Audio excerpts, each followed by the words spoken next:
Comment est votre blanquette? J'en ai rien à secouer, je suis anarchiste et je voudrais foutre en l'air toute la société capitaliste.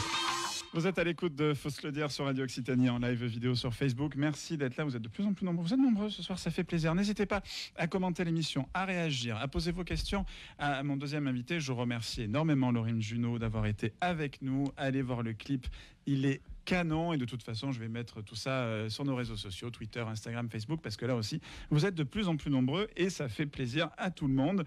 On est ensemble jusqu'à 19h. Mon deuxième invité est là, Jean-Michel Hatt, que vous avez l'habitude de le voir, vous l'avez déjà vu plusieurs fois. Bonsoir. Bonjour. Bon alors, on va parler transport, adjoint à la mairie, chargé des transports. J'habite pas loin d'un futur téléphérique, oui. Que j'ai vu se construire. Déjà, première question que j'ai l'habitude de poser aux invités, comment ça va ? Ça va, mais je trouve que venir en vélo à Radio Occitanie, c'est pas la bonne idée parce que c'est raide, c'est très raide. C'est raide, hein. J'ai un peu chaud. C'est violent. J'ai un peu chaud. C'est violent.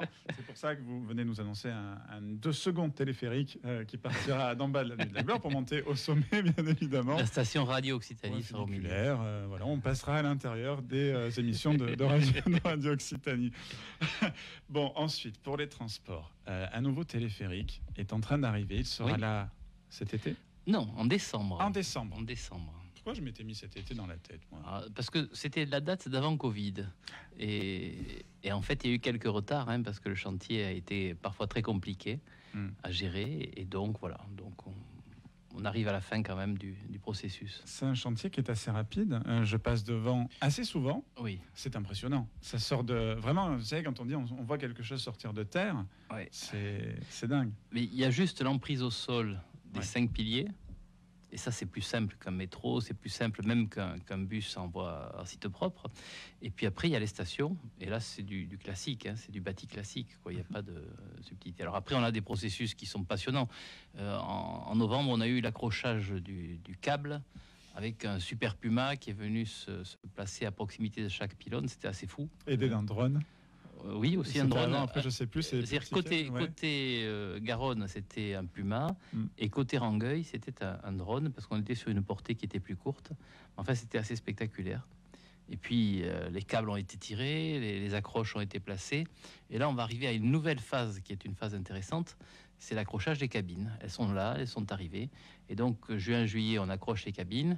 Ensuite, on fait ce qu'on appelle la marche à blanc. C'est pour ça, juillet, j'avais les cabines, j'avais vu, parce qu'il y en a une qui est affichée actuellement, qui est au Capitole. Qui est rue d'Alsace, oui. Ouais. Et ensuite, on va faire la marche à blanc, parce que pour qu'un système comme ça soit homologué, il faut le faire tourner à vide en faisant des tests, etc., etc. Tout cela nous amènera à décembre. Ah, donc cet été, on verra déjà dans le paysage toulousain un téléphérique. Oui, on verra. Moi, ça me passionne, je ne sais pas si ça se voit, mais c'est vrai que j'ai toujours aimé les téléphériques. Celui-là est particulier, c'est que quand on nous a présenté le projet, on nous a présenté un projet station de ski, avec des pylônes qui étaient des pylônes avec des fûts, comme on voit dans la station de ski.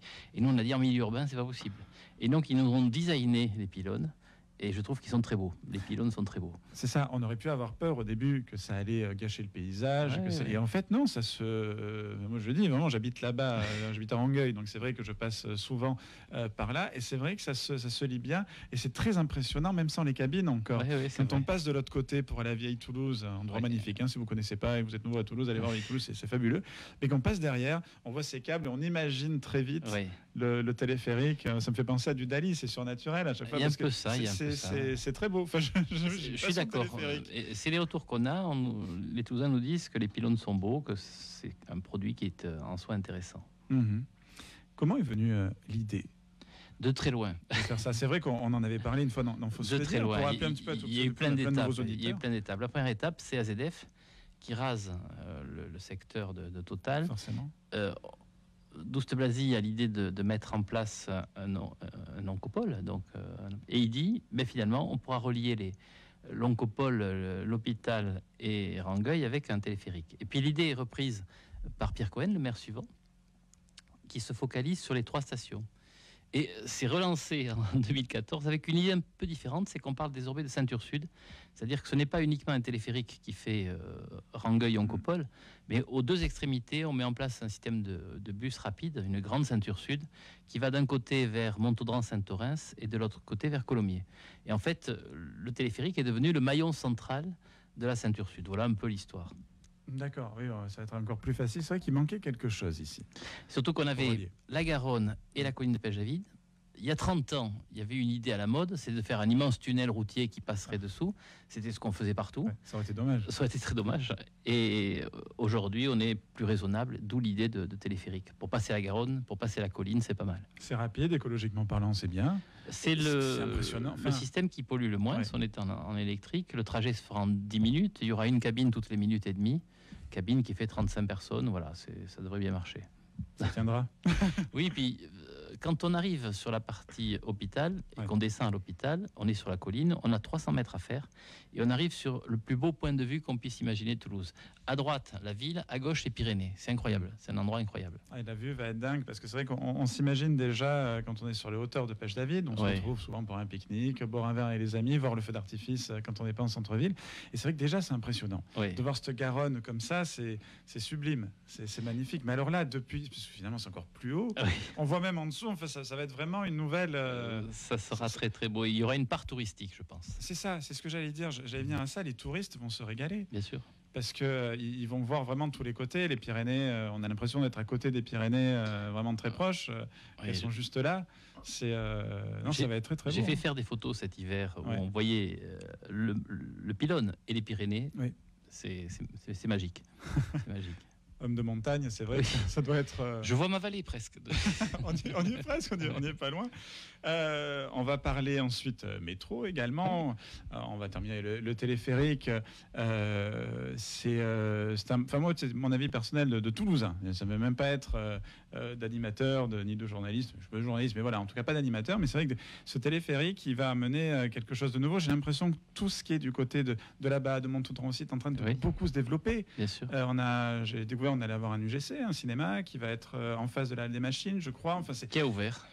Il a ouvert, ça y est. Oui, ça y est. Il a été inauguré par le maire de Toulouse la semaine dernière. D'accord. Et ça y est, c'est parti. Oh ben voilà, un cinéma qui réouvre. Et qui plaît beaucoup au monde étudiant, qui plaira beaucoup au monde étudiant, qui est juste à côté, quoi. C'est vrai. On est contre Paul Sabatier. Ouais, là-bas, il y a tout. Oui, c'est vrai que ce soit dans l'aviation, dans le domaine spatial, on pense au CNES. C'est vrai que ça devient un endroit intéressant. Ce place to be, hein. Pas mal. Je peux vous dire, un propriétaire que je suis très content d'avoir. Non, mais c'est vrai que c'est une très belle chose. Et Toulouse s'agrandit bien, et se dénature pas. C'est ça qui est sympa. Effectivement, un téléphérique, on l'imaginait pas à Toulouse. Moi, je me suis dit, quand on parlait de téléphérique, je me dis, mais on va le mettre où, ce téléphérique? Comment c'est plat, Toulouse, bon sang. Et en fait, pas du tout. Cette colline apporte ça. On en a une deuxième qui est ici, qui mène à la radio. Et à penser pour plus tard. Elle est plus difficile à équiper en téléphérique parce qu'elle est très urbanisée. Et les gens n'apprécient qu'à moitié d'avoir un téléphérique qui leur passe sur la tête en permanence. Je peux comprendre. Nous sommes en compagnie de Jean-Michel Latte qui est avec nous jusqu'à 19h. On va écouter Bon Entendeur, Tina Charles, I Love to Love, tout à droite dans le cartouchier, messieurs. Et on se retrouve tout de suite après, en direct à la radio et en live vidéo sur Facebook.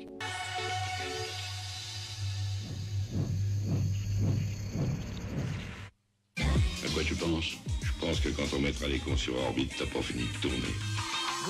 Vous êtes à l'écoute de Faut se le dire. On vient d'écouter Bon Entendeur qui seront à Toulouse au Poney Club et je pourrais pas y être. Mais bon, c'est pas grave. Moi, je serai en famille en Provence, de là où ils viennent d'ailleurs, pas loin d'Aix-en-Provence. Et ils seront au Poney Club le 19 juin. Je vous invite à aller les voir. Pour ceux qui connaissent pas, vous savez, ils ont fait un morceau, deux ou trois morceaux avec Big Flo et Oli et Edouard Baird l'été dernier. Nous sommes en compagnie de Jean-Michel Latte, qui est ici présent, adjoint à la mairie de Toulouse. On continue de parler transport en commun. On a parlé téléphérique qui fait rêver, qu'on va voir arriver au mois de décembre. On verra déjà commencer à défiler cet été, vide, mais qui seront là en tout cas. Troisième ligne de métro.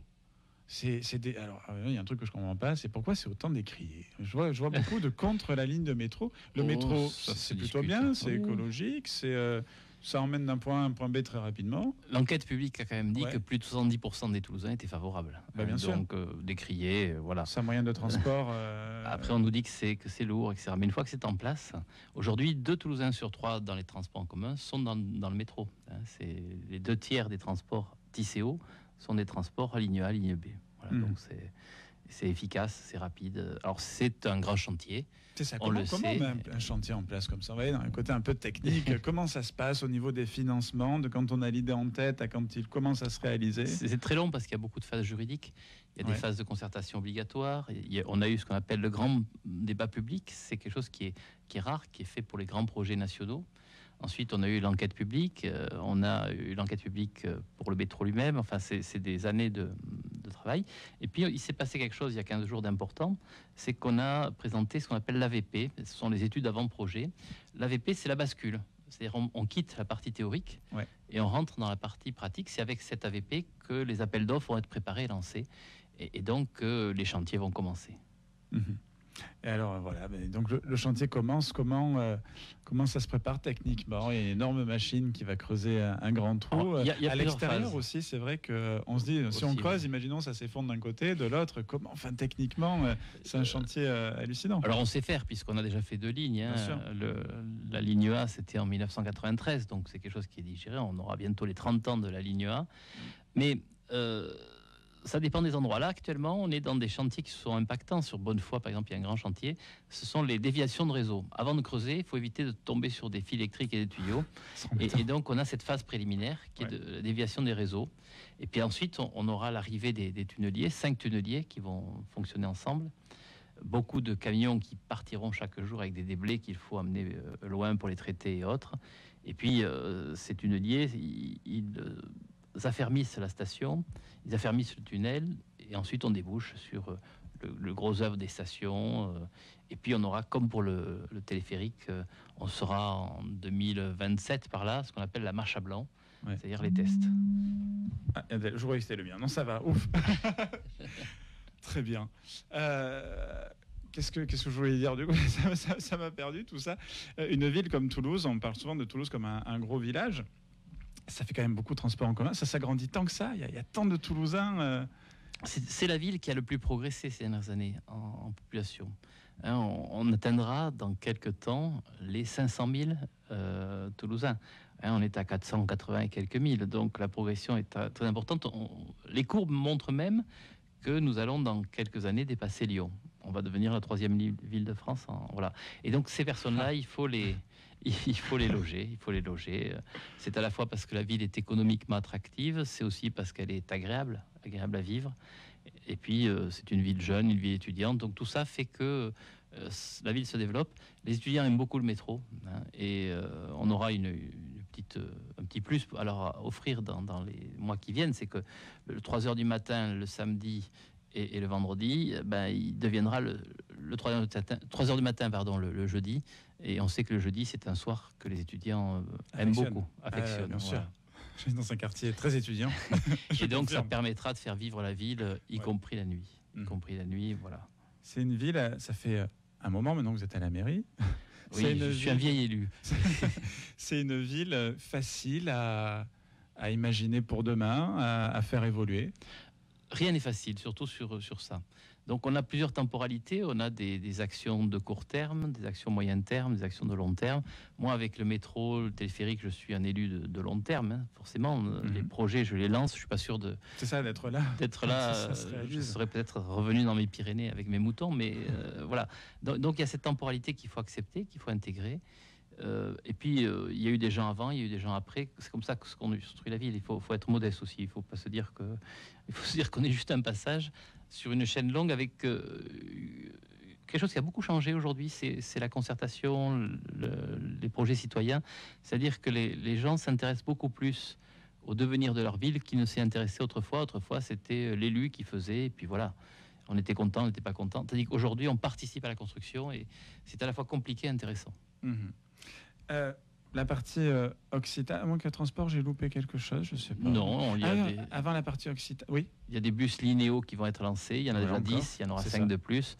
Ils sont beaux les nouveaux, je crois qu'on ne s'était pas revus entre-temps, les nouveaux bus, jolies couleurs, très adaptés à la ville. Alors ça, c'est les bus, entre guillemets, ordinaires, qui sont sur les 2 couleurs fondamentales de Toulouse, c'est-à-dire le pastel et la brique. Voilà, on a demandé aux designers, puisqu'on voulait changer l'allure, de nous faire un mélange entre ces 2 couleurs qui sont des couleurs fondamentales. Voilà. Il y en a qui aiment, il y en a qui n'aiment pas. Moi, j'aime bien. C'est beau. Bon, au début, c'est vrai qu'il faut s'y habituer et tout ça, mais c'est vrai de se dire, mais ça se met bien avec le décor et c'est ce qui est charmant dans cette ville toulousaine. Moi, je vais le redire, je suis du côté de la Provence, du Var, les Bouches-du-Rhône. C'est pas mal aussi. Hein. C'est magnifique. C'est bel endroit du monde, cherchez pas. Mais je rigole.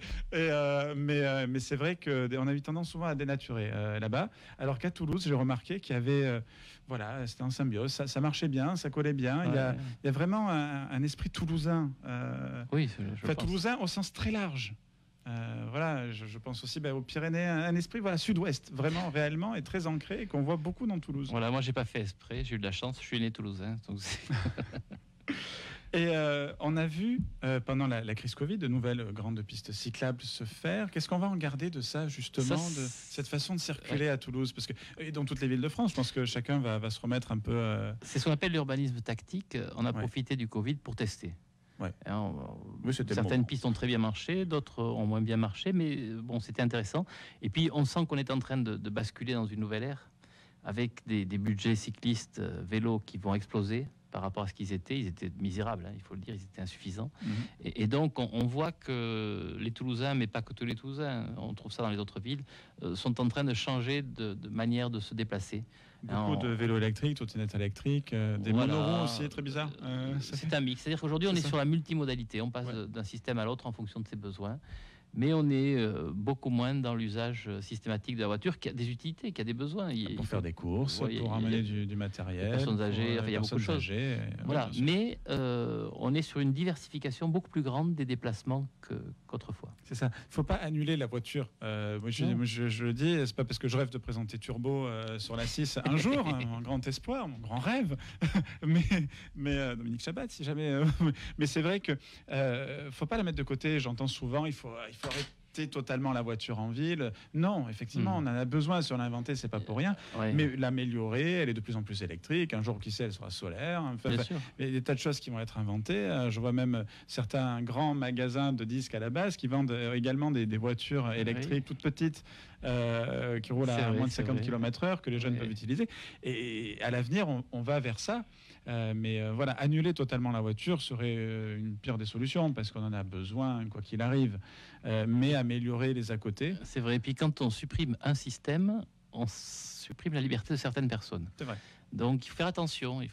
Mais par contre, c'est vrai qu'il faut faire évoluer le système et que les gens se déplacent autrement. C'est bien aussi. Vous, par exemple, vous êtes venu, vous avez affronté l'avenue de la Gloire en vélo électrique. En vélo électrique, oui. Et même en vélo électrique, elle est rude, l'avenue de la Gloire. Elle est rude. Pas la platine, je ne sais pas faire quelque chose. Bon, on va venir à la partie occitane. Oui. J'ai aussi l'occitan. Comment va l'occitan à Toulouse bientôt, les cabines téléphériques parleront occitan. C'est vrai? Et oui, puisqu'on est en train de mettre en place le système vocal. Toujours avec Muriel Badlicassi. Ah oui, ça c'est... Elle est dans nos locaux aujourd'hui. Muriel est celle qui a le monopole de la voix du métro parce qu'elle a une voix qui est tellement chantante et agréable que ça passe très bien. On rame, il faut le dire, on rame pour le tram. Pourquoi? Parce que le tram, c'est un système de voix synthétique. Et donc, il faut qu'ils arrivent à trouver un système qui permettent de chanter la voix synthétique, ou je sais pas pourquoi, parce que l'occitan avec une voix synthétique, c'est une horreur absolue. L'occitan, c'est chantant. La voix synthétique, ça l'est pas. Donc ça, on rame sur ça. On ira peut-être plus vite sur les linéaux pour l'occitan. On est en train de tester, ça marche mieux. Et puis on a des projets de toutes sortes autour de l'occitan. Ça, c'est mon petit plaisir personnel.